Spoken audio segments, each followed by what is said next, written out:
2 Kings, chapter 7. Then Elisha said, "Hear the word of the Lord.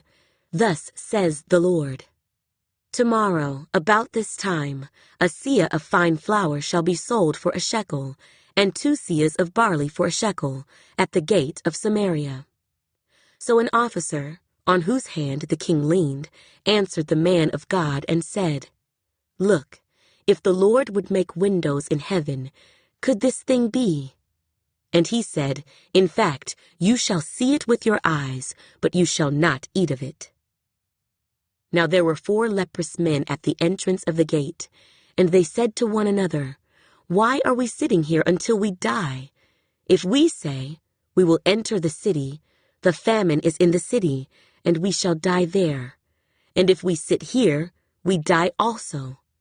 Now therefore, come, let us surrender to the army of the Syrians. If they keep us alive, we shall live, and if they kill us, we shall only die." And they rose at twilight to go to the camp of the Syrians.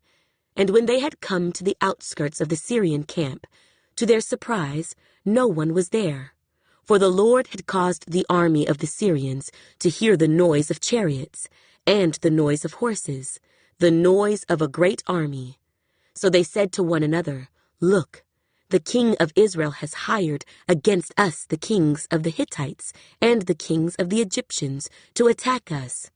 Therefore they arose and fled at twilight, and left the camp intact, their tents, their horses, and their donkeys, and they fled for their lives. And when these lepers came to the outskirts of the camp, they went into one tent, and ate and drank, and carried from it silver and gold and clothing, and went and hid them. Then they came back and entered another tent, and carried some from there also, and went and hid it. Then they said to one another, "We are not doing right. This day is a day of good news, and we remain silent. If we wait until morning light, some punishment will come upon us. Now therefore, come, let us go and tell the king's household." So they went and called to the gatekeepers of the city, and told them, saying, "We went to the Syrian camp, and surprisingly no one was there, not a human sound, only horses and donkeys tied, and the tents intact." And the gatekeepers called out, and they told it to the king's household inside. So the king arose in the night, and said to his servants, "Let me now tell you what the Syrians have done to us. They know that we are hungry, therefore they have gone out of the camp to hide themselves in the field, saying, 'When they come out of the city, we shall catch them alive and get into the city.'" And one of his servants answered and said, "Please, let several men take 5 of the remaining horses which are left in the city. Look, they may either become like all the multitude of Israel that are left in it, or indeed, I say, they may become like all the multitude of Israel left from those who are consumed. So let us send them and see."